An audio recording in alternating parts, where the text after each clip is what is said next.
Well, that was all going a bit too well, wasn't it, unfortunately? I've just been looking at this this is a Chaos scooter, which is like it probably is the same thing as a MAF, it's very similar.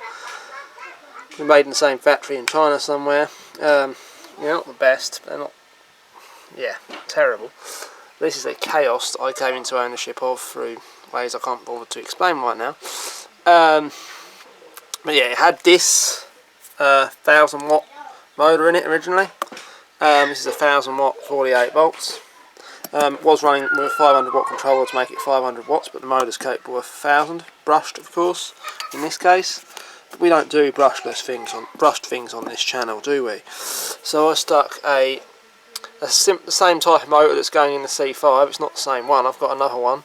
There was supposed to be a MAF motor coming for this without that bracket on it. That's an MY1020 with that bracket, that's what it's called, and then this is just a MAF motor, but they both have the mounting holes here and on the back side as well. Likewise, it's a 2000 watt motor and it's only held on with 4 bolts, which is a little bit sketchy in my opinion.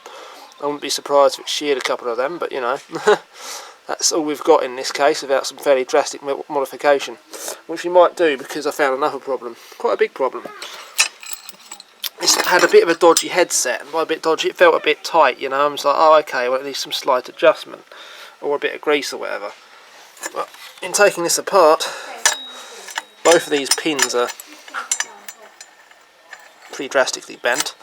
There's another one that goes on the top, which isn't much better, and that actually goes through here to hold it on, and the headset screws in reverse, so instead of the threaded piece being on top like on a really old-fashioned push bike, it's on the bottom.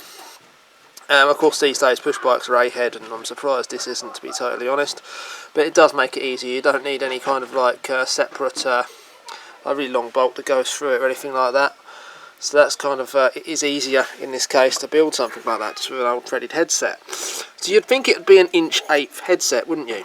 No, it bloody well isn't, unfortunately. I haven't measured it, but it's considerably larger. It might be 1.25", in which case I might be able to get another one easily.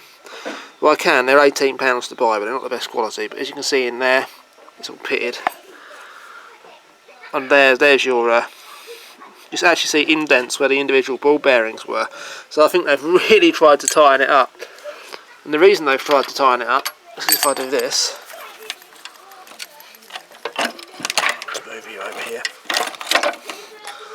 The cups are not exactly snug in the head tube right there. So it's going to have head rock no matter what. Look at that, there's nearly a millimetre. A millimetre of play between the...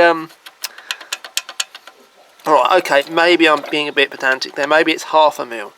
But it's a fair bit. You know, that's pretty insane. So it's going to very need a new headset. Or I'm going to have to go 1/8 on the thing. And do something a bit weird with the handlebars and stuff, some sort of custom job. Hopefully the TIG welder will be running when the gas gets here, essentially. I've got a small bottle of gas, but it's really tiny, they're little disposable ones. I might just cut this off of here, clean this up, and then weld another bit of 1/8 tubing on here, then run a regular bicycle headset, because this is just a joke, it really is. Like, what the freaking hell were they thinking? Look at the quality of that as well. That's something to behold. There's no little tiny cracks in it or anything. Lovely. Likewise, I don't really like any of this. It's all kind of a bit how we're doing here, but Heath Robinson, if you like. More complicated than it needs to be. You know, you've got this. I just noticed this actually. This is where they folded it on a press brake. This is going to have elongated the grain structure of the steel, essentially work hardening it, which makes this a brilliant area for fatigue to happen. It's like a square edge right where they've done it. That's just no. That's just hilariously bad. I mean, what a hunk of...